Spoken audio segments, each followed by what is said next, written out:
Uma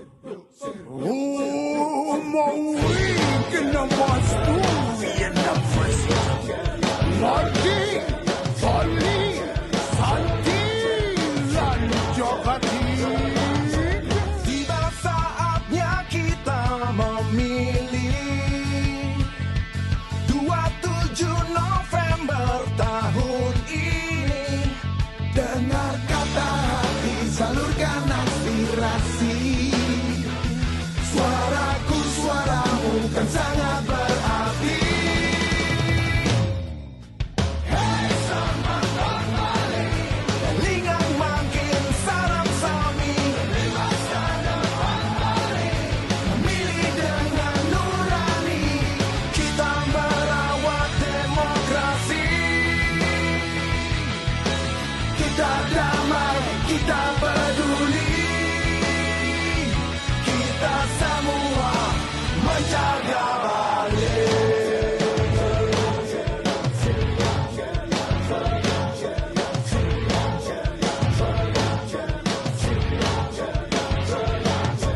Tiba saatnya kita memilih 27 November tahun ini. Dengar kata hati, salurkan aspirasi. Suaraku, suaramu kan sangat berarti. Hei semangat balik, lingang makin sarang sami. Masa depan balik, memilih dengan nurani. Kita merawat demokrasi. Kita damai, kita peduli. Kita semua menjaga balik.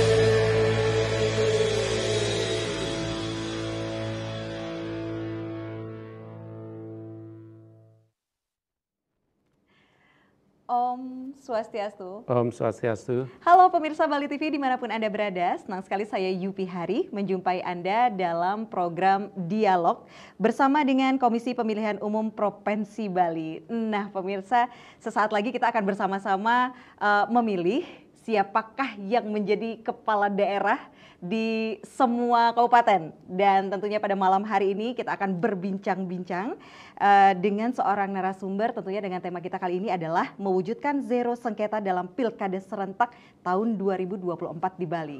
Oke, langsung saja saya ingin menyapa narasumber saya pada malam hari ini. Beliau adalah anggota KPU Bali, Divisi Hukum dan Pengawasan. Langsung saja saya sapa Bapak Anak Agung Gede Rakanakula. Selamat malam Om Swastiastu. Selamat malam Om Swastiastu. Saya manggilnya Pak Gede, Pak Agung. Pak Agung aja. Pak Raka. Pak Agung. Kan Pak Gede. Iya. Pak Agung, apa kabar Niki? Sehat? Baik, sehat. Luar biasa. Pak, 7 hari lagi loh. Iya. Sudah sangat sibuk sekali sepertinya. Ya memang tahapan sekarang memang sudah menuju ke 27 November ini dah. Memang jadwal kita bertumpukan terus gitu. Luar biasa nih Pak ya. Baru kemarin nih tanggal 17 kemarin ya Pak ya. Iya. Kita ada simulasi serentak ya. Simulasi serentak. Luar biasa. Itu sesuai SOP Pak? Iya. Oke. Namanya aja juga simulasi, kita kan harus melakukan pemetaan. Betul. Kita lepas dulu dari simulasi ini, kita akan melihat potensi permasalahannya apa. Nah ini disebut dengan mitigasi. Nah itu dia dengan tema kita ya Pak ya malam hari ini ya. Oke, ini baru membaca tema aja nih mewujudkan zero sengketa dalam Pilkada serentak di Bali. Kita akan kupas dulu Pak lebih dalam lagi tentang zero sengketa. Ada sengketanya biasanya kalau Pilkada ini? Iya, kalau kita berbicara masalah demokrasi, kalau kita berbicara masalah demokrasi ini kan perbedaan. Oke. Kita tidak menyebutkan bahwa ada yang menang, ada yang kalah, enggak. Ada yang memang belum memenuhi perolehan suara, sehingga ada yang sudah memenuhi. Yang memenuhi ini adalah yang mau menempati posisi jadi kepala daerah. Nah dalam proses ini tentunya terjadi perbedaan-perbedaan, baik itu perbedaan pandangan, perbedaan konsep dan lain sebagainya. Nah, tapi di setiap tahapan itu potensi masalah itu pasti ada.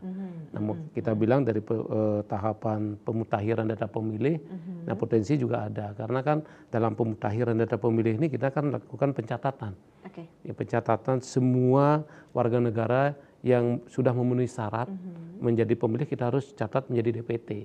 Nah, ketika mereka belum tercatat, ya ini bisa disebut pelanggaran administratif. Oke, itu aja udah disebut pelanggaran ya Pak ya? Iya, sudah ada sengketanya di situ ya. Tapi sampai saat ini kan sudah sampai di titik hari ini tentang kampanye, Astunggara kita belum ada pelanggaran yang sangat berarti. Walaupun dalam proses tahapan ini kan yang menyatakan bahwa itu pelanggaran atau tidak itu kan Bawaslu.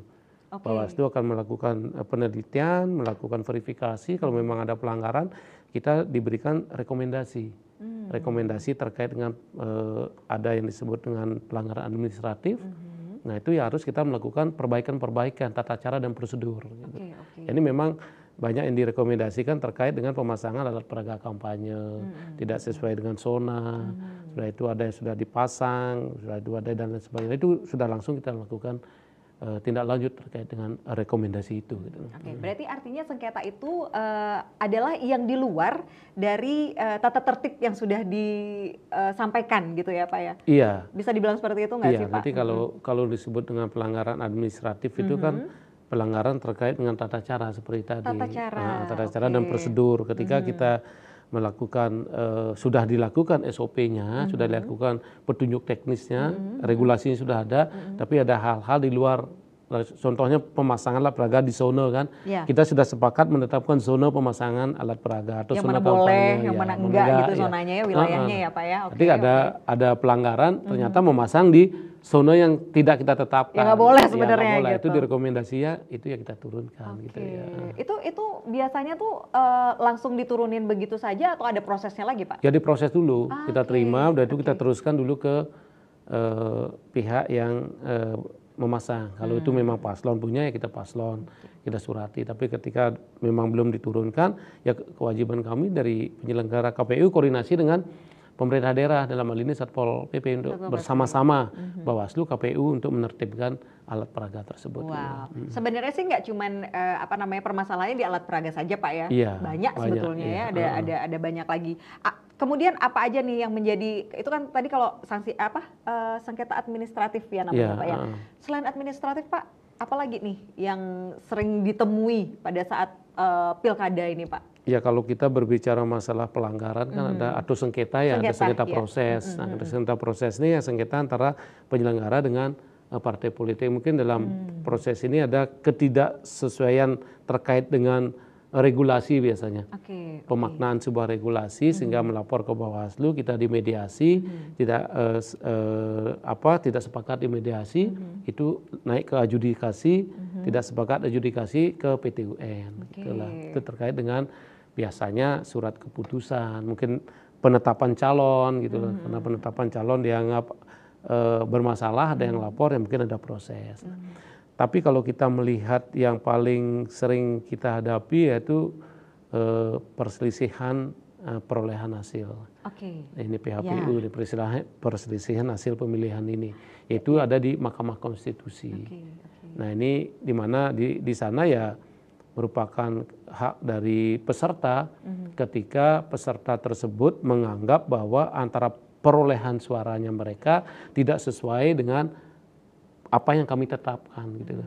Ini kan kita kan berjenjang dari KPPS, PPK dan KPU kabupaten terkait dengan bupati dan wali kota dan gubernur dan wakil gubernur di KPU provinsi. Nah, ketika di dalam proses ini mereka menganggap bahwa terjadi perselisihan antara perolehan data yang mereka terima dengan apa yang kita pegang, ya ini bisa diajukan ke Mahkamah Konstitusi. Ya, MK.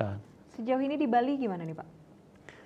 Ya makanya kita kan kalau berbicara masalah tema hari ini kan zero sengketa ya. Ini memang target kita dulu.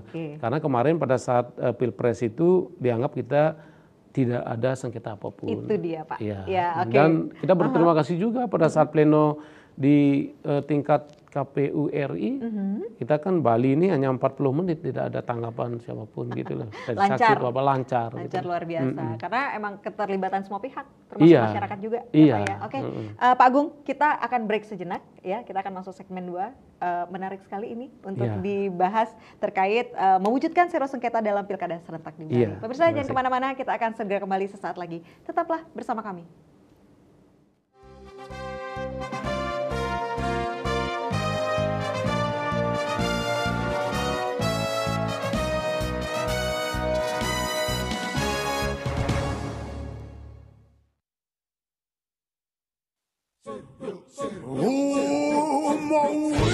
kena masuk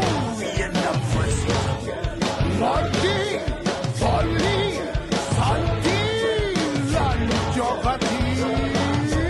Tiba saatnya kita memilih 27 November tahun ini. Dengar kata hati, salurkan aspirasi. Suaraku, suaramu kan sangat berarti. Hei semangat Bali, lingang makin sarang sami. Masa depan Bali, memilih dengan nurani. Kita merawat demokrasi. Kita damai, kita peduli. Kita semua menjaga Bali.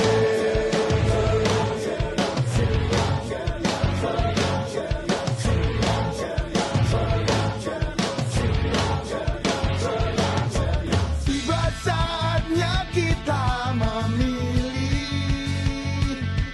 27 November tahun ini. Dengar kata hati, salurkan aspirasi. Suaraku, suaramu kan sangat berarti. Hei semangat Bali, lingang makin sarang sami. Masa depan Bali, memilih dengan nurani. Kita merawat demokrasi. Kita damai, kita peduli. Kita semua menjaga Bali.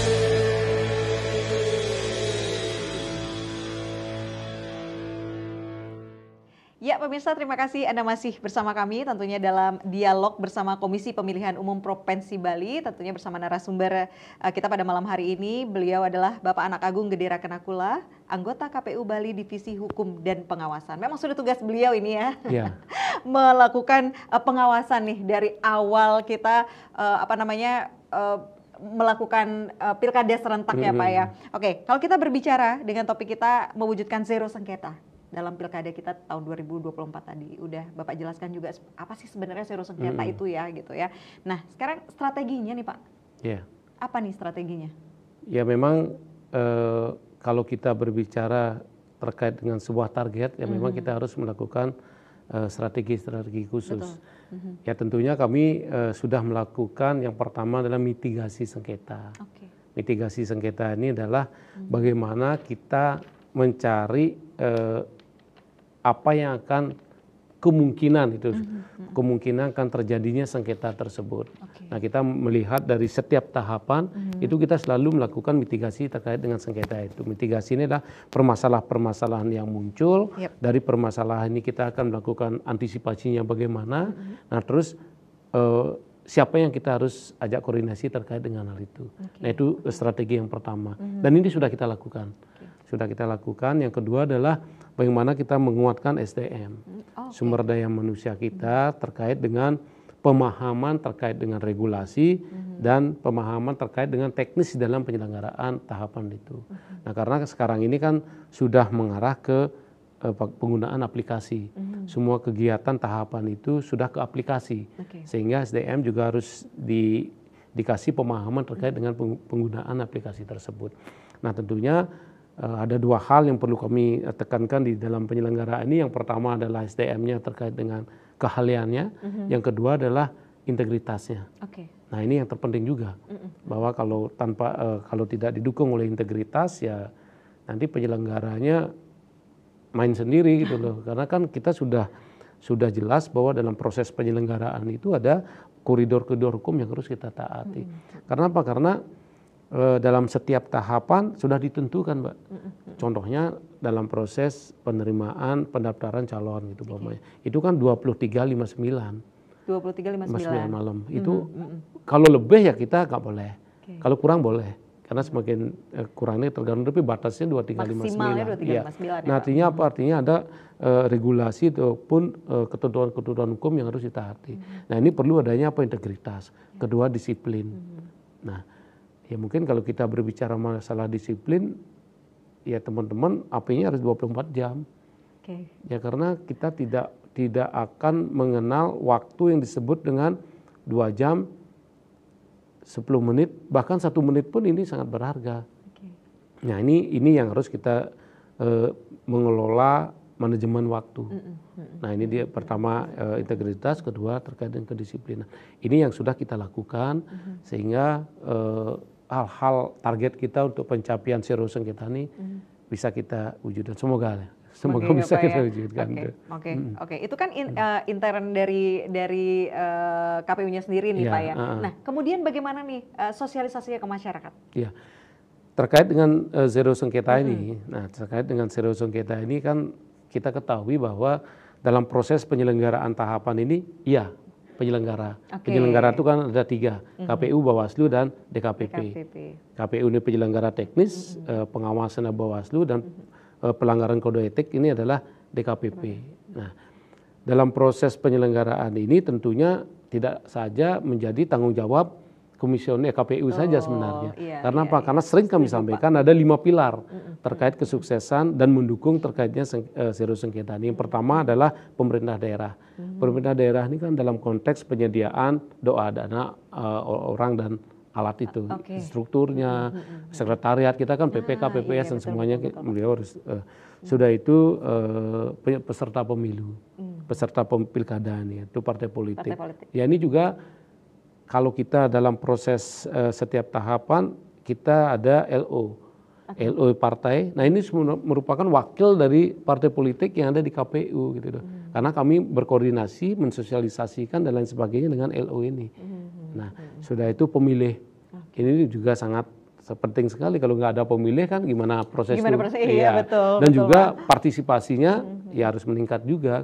Karena legitimasi pemimpin itu kan diukur dari tingkat partisipasi dari pemilih tersebut. Nah soal itu penyelenggara udah kita, integritas tadi, dan terakhir adalah media. Ini sangat penting sekali untuk memberikan sosialisasi terkait dengan proses itu. Kembali tadi ke pertanyaan sosialisasi, bahwa mensosialisasikan semua tahapan itu memang kewajiban kita dari KPU, tapi tidak terlepas dari mohon doa dari partisipasi dari setiap stakeholder, tentunya dari media juga. Nah sosialisasi ini kita juga sudah sasar semuanya, baik itu di setiap tahapan, untuk kesuksesan dari penyelenggaraan pilkada ini. Berapa lama sih itu Pak sosialisasinya? Sosialisasi udah mulai dari tahapan awal sampai H-1 juga udah bisa. Karena sosialisasi ini setiap tahapan. Pemutahiran data pemilih, sosialisasinya tentang hak konstitusional. Sudah itu kampanye, sosialisasinya berita hoax. Jadi terus diingetin nih Pak, sampai pun nanti hari ya tetap diingetin. Pembentukan badan ad hoc, pembentukan badan ad hoc integritas. Sekarang masa tenang, ya money politik, dilarang money politik, penurunan alat peraga kampanye gitu loh. Nah ini yang kita sebarluaskan kepada seluruh masyarakat. Pengawasannya nggak berhenti intinya begitu ya Pak ya? Terus kita lakukan. Jadi terus dilakukan ya. Oke, baik. Pak ini kan banyak sekali sudah seperti tahap ini Pak. Ini pun udah tanggal 18 ya Pak ya. Jadi kita beberapa hari lagi nih kan. Bapak masih ada waktu beberapa hari lagi. Bahkan setelah ini pun Bapak juga masih melakukan pengawasan seperti itu ya. KPU juga masih melakukan pengawasan. Nah, kendalanya nih Pak. Dari awal sampai hari inilah Pak. Kendalanya apa di lapangan? Kalau kita berbicara masalah kendala tidak begitu banyak yang kita kalau menurut saya sih kendalanya mungkin cuaca aja ya. Oh, cuaca termasuk kendala juga ya, Pak? Iya, karena apa? Karena distribusi logistik kan berpengaruh ke sana. Yang kedua, pembuatan TPS juga berpengaruh ke sana. Kalau melihat situasi seperti ini, kalau memang terkait dengan beberapa hal mungkin ya karena pada saat pemungutan dan penghitungan suara itu menggunakan Sirekap, mungkin ada beberapa daerah-daerah yang blank spot. Oh, oke. Kalau melihat dari sumber daya manusianya, dari proses dan tahapan itu ya sampai saat ini bersyukurlah belum kita temukan kendala yang berarti. Oke, untuk blank spot sendiri sudah ditanggulangi nggak Pak kemungkinan itu? Sebenarnya kemarin kita kan agak ngeri juga Pak soalnya. Nah, ya kan? kalau kemarin kita sudah koordinasi, teman-teman sudah oke. koordinasi. Sebenarnya kalau blank spot itu kan terjadi bukan karena tidak ada sinyal kan. Ini kan Infocom ya. Ya, Infocom yang memberikan gini. Ya, betul. Ternyata juga ada beberapa penghalang-penghalang kayak bambu dan lain sebagainya. Nah, namun hal itu bisa diselesaikan karena kan dari proses sirekap ini juga ada proses yang disebut dengan offline. Nah, dari offline ini akan menuju ke di mana ada sinyal nanti masuk di sana. Nanti bisa dimasukkan datanya ya. Masuk di sana. Ini kayaknya ya mudah-mudahan bisa berjalan dengan baik gitu. Karena hal-hal kecil kayak gitu Pak, supaya nanti tidak istilahnya nggak dicari-cari gitu loh, ya kan ya Pak. Betul, jadi istilahnya kalau misalnya kita udah sangat-sangat menanggulangi sekali blank spot lah atau apalah segala macam kendala itu, padahal sebetulnya bisa ditanggulangi loh karena kita kan ada offline-nya, ada apanya gitu. Tapi kadang-kadang takutnya itu nanti akan dijadikan bumerang gitu loh Pak ya. Ini aja begini-begini gitu. Jadi pada akhirnya biar tidak sengketa lagi gitu ya. Oke, berarti memang kalau misalnya kita di Bali selama ini atau pada saat berjalan ini dari awal proses pilkada kita ini masih aman-aman aja ya Pak ya, belum ini ya. Mudah-mudahan sih nggak ada sengketa sampai saat nih, ini Pak. sampai detik ini kita masih berjalan dengan lancar, belum ada kendala yang kita hadapi ya, semoga sampai tanggal 27 bahkan sampai penetapan hasil seru sengketa yang menjadi target kita bersama bisa terwujud. Oke, Astungkara nih Pak. Pak, ini kan kalau misalnya kita berbicara tentang zero sengketa yang harus diikuti oleh semua Pak, pasangan calon ya, bisa dibilang peserta ya Pak ya. Peserta juga harus. Nah ini kan kita sosialisasinya itu dari awal ke partai-partai. Kalau yang nggak partai gimana Pak? Iya, kalau yang tidak partai kan masuk ke masyarakat ya. Kalau peserta sekarang ini kan partai politik. Nah, partai politiknya kan memiliki konstituennya. Nah, anggota partai itu kan pada saat dia pendaftar kan ada masing-masing kabupaten itu 1.000 orang. Nah, apa yang harus kita lakukan? Ya sama juga bahwa kita melakukan sosialisasi terkait dengan bagaimana satu peningkatan partisipasinya, kedua mari kita bersama-sama menjaga agar pemilu ini berjalan dengan lancar dan kondusif. Gitu. Artinya tidak ada dibedakan ya Pak ya? Tidak ada. Jadi pokoknya dia sudah terdaftar untuk ikut pilkada, berarti sosialisasinya sama? Iya. Cara sosialisasinya juga sama Pak ya? Sosialisasinya sama, hak mereka juga sama. Tidak ada perbedaan. Iya, kan ada soalnya dari independen, saya tidak pakai partai, gitu. Kan ada tuh yang beberapa yang seperti itu. Itu sudah termasuk dia peserta pemilu. Jadi sosialisasinya sama gitu ya Pak ya, tidak ada dibeda-bedakan seperti itu. Oke. Ini kalau misalnya independen kemarin yang ini banyak nggak Pak? Yang independen cuma ada di Karangasem aja. Karangasem aja. Jadi hanya itu ya yang kita ini. Oke, baik. Pak, boleh nggak sih cerita sedikit nih Pak dari awal tercetus untuk kita nih harus mewujudkan seru sengketa nih Pak. Diceritain Pak pengalamannya di awal, kenapa kok sampai pada akhirnya KPU nih membuat seru sengketa, kita harus galakkan seru sengketa nih. Apa dari pengalaman-pengalaman atau gimana Pak? Ya kalau seru sengketa ini kan bagi kami gitu loh. Kalau seru sengketa ini kan ada dua sebenarnya. Yang pertama terkait dengan kesuksesan teknis penyelenggaraan, satu tidak ada sengketa. Yang kedua adalah kesuksesan terkait dengan pertanggungjawaban keuangan. Ini kan kita mengelola anggaran yang besar transparansi dan itu sudah dilakukan.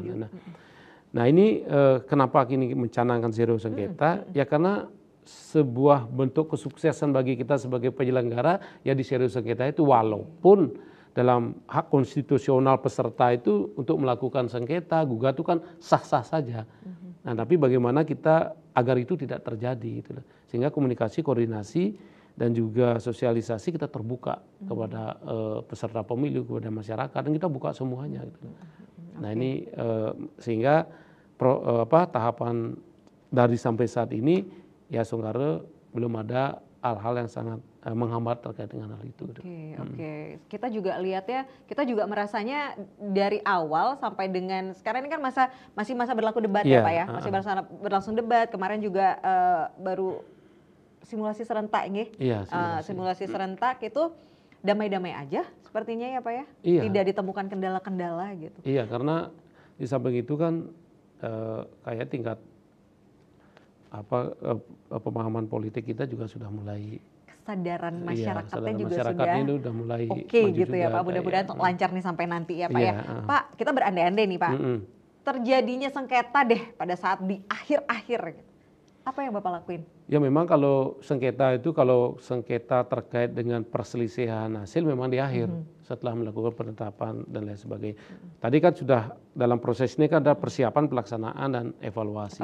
Dari persiapan ini ya dari awal. Ini kan sebenarnya proses sengketa itu hasil itu muncul kan dari kejadian-kejadian yang ada di KPPS, di TPS itu. TPS, ya sudah itu dari sana naik ke PPK. Nah sekarang kita sudah menerapkan hukum yang progresif lah. Karena apa? Karena memang ada beberapa hal yang harus diselesaikan di TPS, selesaikan aja di sana. Sekiranya memang harus hitung ada keberatan saksi bahwa kita ulang, gitu. Ya buka aja di sana diulang gitu loh, nggak masalah. Itu gitu boleh ya Pak? Boleh selama proses itu masih dalam proses tahapan di sana gitu loh. Nah ini yang kita dorong sehingga teman-teman di KPPS kita dorong bekerja, pengawasan dari PTPS juga kita harus dorong juga sehingga penyelesaian masalah itu juga sudah terjadi di TPS. Oh itu ternyata boleh ya Pak ya? Iya. Oke. Dan ini kan untuk mencegah terjadinya hal-hal yang tidak diinginkan kan kalau sudah di awal sebelum dibawa ke tingkat atasan belum selesai ada proses itu ya selesaikan aja. Meminimalisasikan proses penyelesaian sebetulnya Pak ya, supaya nggak lagi nanti biar nggak naik ke atas gitu ya, naik ke atas lagi akan lama nanti selesainya seperti itu. Oke, baik Pak Agung, kita break dulu sejenak ya, kita akan ngobrol lagi nanti. Pemirsa jangan kemana-mana, kita akan segera kembali sesaat lagi, tetaplah bersama kami.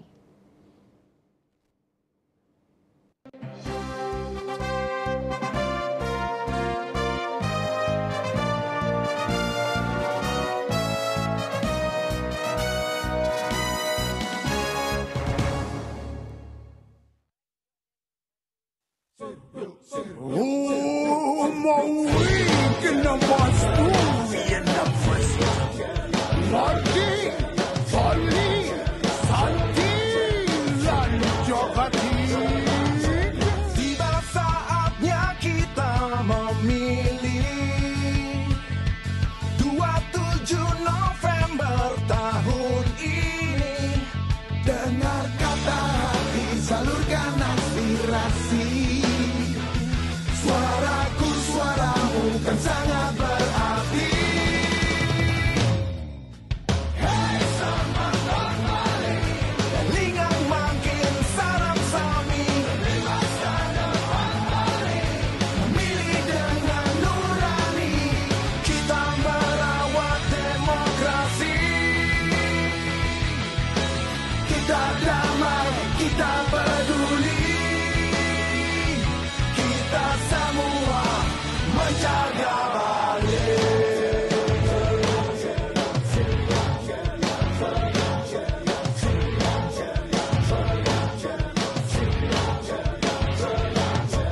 Tiba saatnya kita memilih 27 November tahun ini. Dengar kata hati, salurkan aspirasi. Suaraku, suaramu kan sangat berarti. Hei semangat balik, lingang makin sarang sami. Masa depan balik, memilih dengan nurani. Kita merawat demokrasi. Kita damai, kita peduli. Kita semua menjaga balik.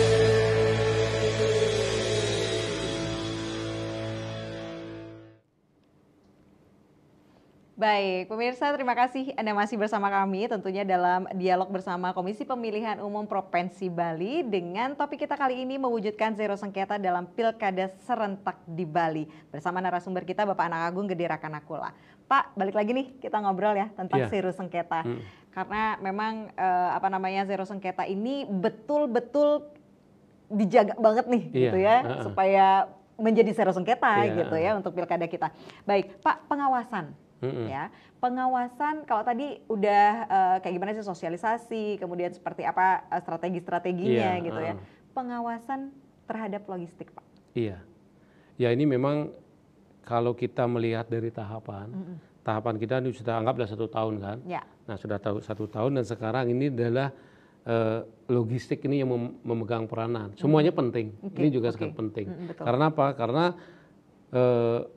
mitigasi sengketa pun kita sudah pelajari di logistik ini. Nah, karena pengalaman-pengalaman kita yang menyebabkan terjadinya pemungutan suara ulang ataupun penghitungan suara ulang, mungkin adanya surat suara yang tertukar, adanya surat suara yang kurang kadang-kadang. Nah, ini memang pengelolaan logistik ini memang menjadi atensi kita. Itu yang pertama. Belum lagi dalam konteks distribusi logistik juga. Karena apa? Karena situasi dan cuaca seperti ini, jangan sampai dalam pendistribusian ada yang rusak, ada yang robek dan lain sebagainya. Ini potensinya kan harus penyediaan lagi. Itu kan tidak mungkin karena waktunya sangat cepat. Nanti ada solusi-solusi yang terakhir. Nah, untuk melihat dari pengelolaan logistik ini, yang memang pengawasan yang dilakukan mulai dari penerimaan logistik dari penyedia vendor itu checkingnya juga sudah sangat ketat sekali. Berapa sebelum datang diterima, kita cek semuanya. Nah, ini juga terkait dengan dalam di logistik ini kan. Di alat kelengkapan TPS itu banyak juga, ada paku, ini kan hal-hal kecil ini kan, ada betul. Pakunya harus ada benangnya. Sudah benangnya, iya. Sudah Pak. itu ada tinta. Iya, betul. Karena semua perlengkapan logistik itu memiliki fungsi yang sangat signifikan pada saat pencoblosan itu. Gitu. Ya karena paku itu kalau nggak ada paku nggak bisa. Pakai paku di luar nggak boleh. Karena kan yang disebut dengan suara sah itu apabila surat suara itu dicoblos dengan alat yang lainnya itu tidak suara tidak sah gitu. Potong rokok dipakai itu nggak sah gitu. Nah, sudah itu dalam proses surat suara. Nah, ini juga sangat ketat mulai dari siapa yang akan melakukan pelipatan. Nah, pelipatan ini kita catat dulu orangnya. Kita catat, KTP-nya juga kita cek. Nah, sudah itu masuk keluarnya juga kita harus cek. Nanti istirahat bersama. Ya. Nggak ada yang di dalam, nggak ada yang di luar gitu Pak ya? Di luar ini harus di steril semua. Sebelum masuk steril, keluar juga steril. Dicek karena apa? Karena satu surat suara yang hilang atau 2 atau lebih ini ya mengakibatkan itu tadi. Kita akan kelabakan juga terkait dengan penghitungan itu. Nah sehingga dalam hal pelipatan juga dicek karena di sana kan ada sortir. Sortir ini surat suaranya rusak atau tidak, sudah bagus atau tidak. Nah ini akan kalau sudah rusak dipinggirkan nanti akan diorder lagi. Nah kita bersyukurlah pencetakan itu ada di Bali. Nah sudah itu dari sortir ini lipat lagi, ambil lipat, dihitung berapa jumlahnya kalau tidak salah 25 diikat karet, taruh 25 ikat karet. Nah mau sekarang masuk ke box ke kotak surat suara ini kan isinya 25 box ini, 25 surat suara ini. Nah dimasukkan dulu nanti. Nah setelah itu dicek lagi. Sebelum masuk ke kotak suara itu dicek lagi, totalnya dicek, semuanya dicek dan perlengkapan itu masuk baru kita datangkan. Dan ini antisipasinya itu dengan melibatkan teman-teman di PPK PPS juga bisa. Kalau di Buleleng kami dengar informasinya KPPS pun diajaknya ini sangat penting. Karena apa? Karena ini menyangkut tadi salah satu mitigasi terkait dengan kelengkapan dan lain sebagainya itu pertanggungjawaban. Kalau sudah kita libatkan semua penyelenggara yang akan menggunakan surat suara di TPS itu ya nanti kalau ada hal-hal yang kekurangan atau minimal kita sama-sama pasti ada di tempat lain akan ada kelebihan. Kelebihannya seperti itu ya. Atau mungkin kekurangan juga bisa aja nggak? Enggak mungkin ya. Kelebihan dan kekurangan itu tidak akan mungkin terjadi. Karena proses order itu dari awal sudah sebanyak itu, udah diterima juga sudah sebanyak itu. Mungkin di TPS-nya kalau ada kekurangan atau kelebihan itu kayaknya sih ya memang kita cari biar nggak terjadi seperti itu. Ketika terjadi hal seperti itu kan tidak terlalu banyak. Karena proses dari pengawas itu sangat ketat sekali gitu loh. Oke, Pak Agung, saya mau buka line telepon dulu ya. Baik, pemirsa yang ada dimanapun Anda berada, silakan bisa turut juga bergabung bersama-sama dengan kami. Niki ada Pak Agung di sini, mungkin nanti ada yang mau ditanyakan terkait dengan bagaimana sih mewujudkan sero sengketa dalam Pilkada serentak di Bali 2024 ini. Silakan bisa menghubungi kami di 0361 894 8400 atau di 0361 894 8401. Silakan, kita akan tunggu telepon Anda pemirsa ya. Baik, Pak Agung sambil menunggu nih ya, penasaran nih dari tadi Yupi Pak, peran serta KPU Kabupaten dalam juga ikut pengawasan suksesnya zero sengketa ini apa sih Pak?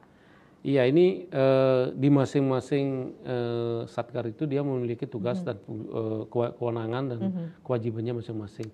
Makanya kami ada istilahnya bahwa di setiap wilayah itu dia memiliki pemimpin dari penyelenggaraan pemilu ini. Kalau PPK, kalau KPU Bali pemimpin untuk di tingkat provinsi, KPU Kabupaten pemimpin penyelenggara di tingkat kabupaten, PPK di tingkat kecamatan, PPS di tingkat desa, dan KPPS di TPS. Nah, sehingga dalam proses ini semuanya ini harus saling koordinasi dan komunikasi. Semua memiliki tugas dan fungsi dan kewenangannya masing-masing.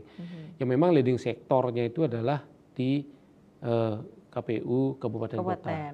Baik itu pengelolaan logistiknya, baik itu prosesnya. Nah, kami di tingkat provinsinya memiliki kewenangan untuk melakukan supervisi dan melakukan hal-hal koordinasi. Koordinasi dengan teman-teman di kabupaten terkait dengan permasalahan-permasalahan. Nanti ketika pun kami tidak mampu untuk harus meminta fatwa ke RI, KPU RI, ya kami akan sampaikan ke sana. Tapi kalau sudah kita bisa selesaikan di sini, kita selesaikan. Oke, berarti di masing-masing kabupaten memang sudah diberikan kewenangan untuk pengawasan tersebut ya Pak ya. Jadi nanti, tapi mereka report nggak sih Pak? Report terus. Ya, mereka report nggak? Iya, karena ini kan prosesnya seperti tadi, prosesnya itu adalah di samping teknis adalah administratif. Nah, itu dia Pak. Iya, semuanya itu karena kalau yang disebut dengan sengketa, yaitu kita berbicara masalah alat bukti. Nah, dalam alat bukti, ini kan sengketa hasil apalagi kan, ini apakah di surat suaranya sudah sesuai, buktinya apa, kan ada BHSD, berita acara, serah terima. Nah, sudah itu pencoblosnya sudah bagus atau sudah tepat, ya buktinya apa gitu loh. Ada keberatan, itu semua ada di masing-masing alat bukti yang disebut dengan administratif. Tadi, ya. Bahkan nggak cuma nanti aja nih Pak ya terkait logistik, bahkan yang sebelum-sebelumnya juga sudah kan penyelenggaraan debat ini pun mereka pasti berdiskusi banyak dengan KPU provinsi. Iya, iya karena ya tadi karena kan kita sebagai penyelenggara ini kesuksesan itu juga didukung oleh teman-teman yang lain yang tadi pilar itu. Nah, kalau kita terkait dengan debat dan kampanye itu ya kita selalu keputusan terkait dengan debat, panelis moderator, ya itu memang kita harus mendapatkan persetujuan dari teman-teman di LO ataupun peserta pemilu. Iya, karena itu juga kayaknya jadi salah satu strategi ya Pak ya untuk zero sengketa ini kan artinya sinergi dengan KPU di masing-masing kabupaten kota seperti itu. Oke.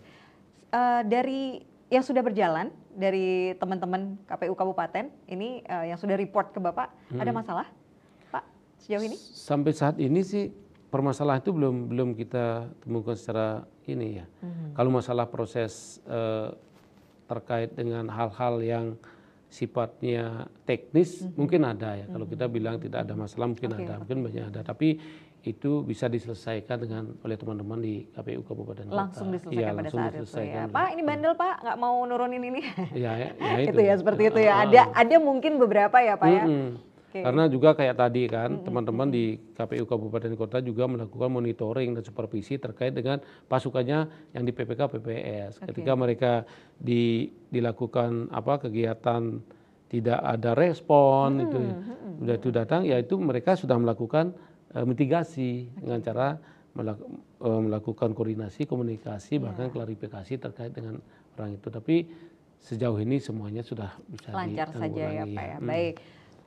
Sosialisasi sudah Pak, kemudian strategi-strateginya sudah, sosialisasi sudah, dan tadi Pak Agung juga menyampaikan bahwa kita butuh orang-orang juga nih dari melakukan A sampai Z ya Pak ya. Artinya jangankan itu, buat ngitung paku aja mungkin ada orangnya nih gitu ya nanti gitu. Itu sudah terdata Pak orang-orang? Iya, harus terdata. Terdata di masing-masing kabupaten? Kabupaten. Nah, ini nanti kan dia membuka bahwa kami dari Kabupaten A gitu umpamanya atau Gianyar. Kita akan melakukan pelipatan surat suara dan sortir mulai dari tanggal sekian sampai tanggal sekian. Nah ini teman-teman sudah menginformasikan ke masyarakat. Siapa yang mau nih? Iya, nanti masyarakat datang, ya dia daftar dulu. Didaftar dulu namanya sama, alamat sama, nomor KTP-nya berapa kita catat. Dan itu untuk internal kita kan, untuk pengawasan dan lain sebagainya. Karena itu yang sulit Pak. Kan kadang-kadang kita merekrut SDM ya untuk hal-hal yang memang ini strategis sekali gitu loh Pak ya. Jadi kita harus merekrut orang-orang yang kita percaya seperti itu loh. Itu ada kualifikasinya nggak sih Pak? Iya, kita kan melihat dari pada saat dia melakukan pekerjaan, ini teman-teman melakukan supervisi nih.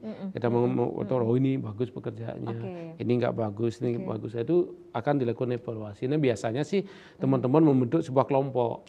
Orangnya masuk bentuk 5, nanti kamu dapat berapa, nanti ada ketua kelompoknya, dia yang memberikan dan bertanggung jawab terkait dengan proses pelipatan tersebut. Gitu. Dan kita pun teman-teman di kabupaten pun dalam proses melakukan pelipatan ini tidak sembarangan untuk sekian orang, enggak. Nggak boleh Kita, juga ya Pak iya, kita prediksi juga kalau jumlahnya sekian, target kita sampai tanggal 23 ini selesai, berapa orang per harinya dapat berapa, itu sudah diprediksi.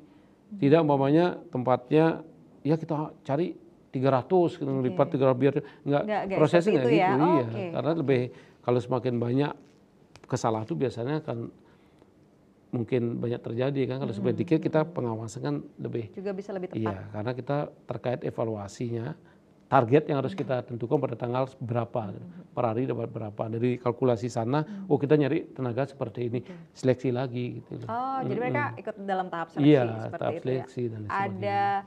Ada kategori-kategorinya juga yang mereka bisa ikuti. Baik. Dan itu dilempar ke masing-masing kabupaten atau dipilihnya dari KPU provinsi enggak? Kabupaten. Karena dia memiliki kewenangan untuk melakukan pengelolaan logistik. Kalau kita provinsi yang melakukan supervisi. Supervisi dan koordinatif saja. Sudah berjalan, Pak? Sudah berjalan. Orang-orang juga sudah Iya, ini kayaknya logistik juga target gitu loh. Ada yang menargetkan tanggal 19, ada target 20, 21, tapi tanggal 23 ini kayaknya melihat dari hasil supervisi saya ke monitoring ke kabupaten, 23 ini udah clear. Udah tinggal distribusi ke masing-masing desa, TPS melalui desa. Karena statement Pak Agung hari ini itu meyakinkan kita sebagai masyarakat bahwa kita nggak main-main loh. Even cuman logistik, bukan cuman ya Pak, even cuman ngitung paku aja itu ada orangnya nih gitu loh. Jadi tidak sembarangan. Sudah itu gitu formulir. Ya. Udah itu ada kan setting formulir juga, udah itu tintanya, sudah itu bantalannya, siapa bertugas di mana, KPPS pun dari pada saat pelantikan itu sudah kita petakan, teman-teman sudah kita suruh petakan siapa menjadi ketua KPPS-nya, ininya udah ada gambaran. Nanti pada saat kita melakukan BIMTEK-nya bertahap, ya umpamanya tentang sirekap, siapa yang bisa hadir untuk penjelasan dan lain sebagainya, itu dari awal untuk kesiapan kita 27 ini. Gitu. Waduh, luar biasa loh Pak ini Pak. Jadi memang sudah di plot banget dari setahun yang lalu, harus apa, harus gimana, pengawasannya juga seperti apa gitu ya. Jadi karena dalam proses pemilu dan pemilihan ini yang kita kelola di samping orang kan juga data. Iya. Untuk negara maksudnya Pak ya. Ini adalah tanggung jawab besar untuk kelangsungan bangsa dan negara sepertinya. Oke, Pak Agung, kita break lagi. Kita nanti akan masuk segmen akhir Pak. Saya dan masyarakat juga pengen mendengar closing statement dari Pak Agung. Baik, pemirsa jangan kemana-mana, kita akan segera kembali sesaat lagi, tetaplah bersama kami.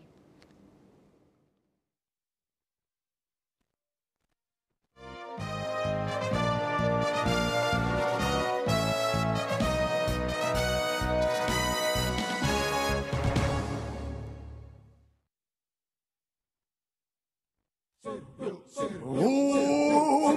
week in the month, in the first. Lagi, Tony, Santi, lalu Jokati. Tiba saatnya kita memilih 27 November tahun ini. Dengar kata hati, salurkan aspirasi. Suaraku, suaramu kan sangat berarti. Hei semangat balik, lingang makin sarang sami. Masa depan balik, memilih dengan nurani. Kita merawat demokrasi. Kita damai, kita peduli. Kita semua menjaga balik.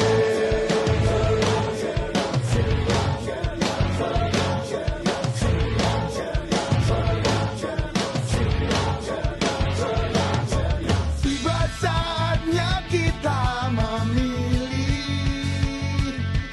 27 November tahun ini.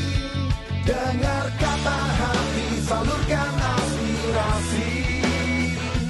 Suaraku, suaramu kan sangat berarti. Hei semangat balik, lingang makin sarang sami. Masa depan balik, memilih dengan nurani. Kita merawat demokrasi. Kita damai, kita peduli. Kita semua menjaga balik.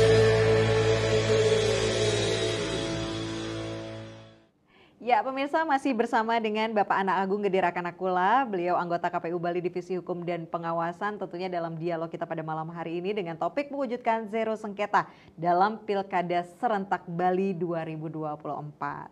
Pak Agung, Iya. segmen akhir kita, Oh, iya. terima kasih sekali penjelasannya dan saya dan juga pemirsa ingin mendengarkan closing statement. Silahkan Pak Agung ke pemirsa. Oke, terima kasih tentunya kepada Bali TV. Ya, ini tadi ada lima pilar itu kan media untuk melakukan sosialisasi terkait dengan tahapan pilkada serentak, baik itu gubernur dan bupati ataupun wali kota.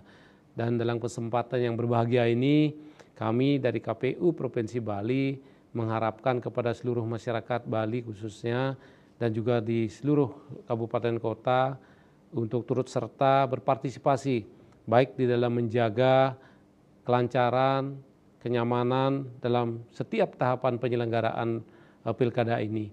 Dan tentu lebih penting adalah datang ke TPS tanggal 27 November tahun 2024, gunakan hak pilih Anda karena suara Anda yang menentukan Bali 5 tahun ke depan. Dan tentunya kami mengharapkan support dan partisipasi seluruh masyarakat secara bersama-sama untuk mensukseskan penyelenggaraan Pilkada Serentak tahun 2024 ini. Kesuksesan itu merupakan kesuksesan kita bersama sehingga Bali tetap ajak dan selalu kita jaga kenyamanannya dan juga kita jaga keharmonisannya. Terima kasih. Baik Pak Agung, terima kasih banyak, luar biasa. Kita jadi sangat yakin bahwa ada satu payung nih kita di Komisi Pemilihan Umum menjaga kita semua masyarakat juga bersama-sama untuk meyakinkan kita harus memilih pada tanggal 27 nanti memilih pemimpin kita di Bali terutama ya Pak ya, supaya melihat banget Bali 5 tahun ke depan seperti apa. Itu adalah hak pilih kita. Iya, karena yang menentukan pemimpin itu kan kita semua. Kita semua. Karena ada gium itu kan folk voli folk day itu. Suara rakyat adalah suara Tuhan. Betul, Pak. Gitu. Setuju sekali. Terima kasih banyak untuk menjaga kita semua Pak. Semoga lancar sampai dengan nanti. 27 dan setelahnya Pak. Sampai penetapan. Sampai penetapan luar biasa. Terima kasih banyak Pak Agung. Sukses selalu ya. Doa kita semua untuk KPU, untuk Pak Agung, KPU dan teman-teman. Salam untuk teman-teman teman-teman di KPU. Terima kasih. Baik, pemirsa, demikian perbincangan kita pada malam hari ini. Saya Yupi Hari mengucapkan terima kasih atas kebersamaannya. Sampai jumpa dan selamat malam. Om Santi Santi Santi Om.